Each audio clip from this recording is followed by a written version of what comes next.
Big match, big night.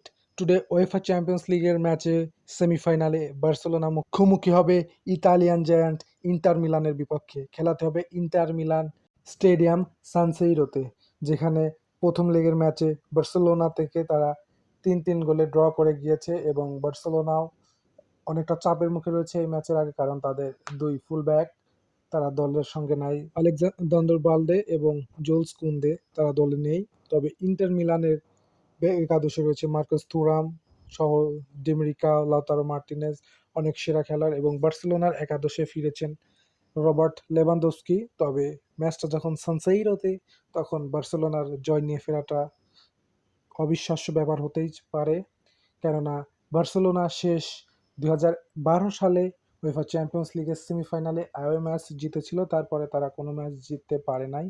সুতরাং ম্যাচটি অনেক দুর্বিষাস্য হতে যাচ্ছে, কেননা বার্সেলোনা যদি আজকে হেরে যায় তাহলে তাদের এই সিজনে ট্রেবল যে স্বপ্ন ভঙ্গ এখানে হয়ে যাবে।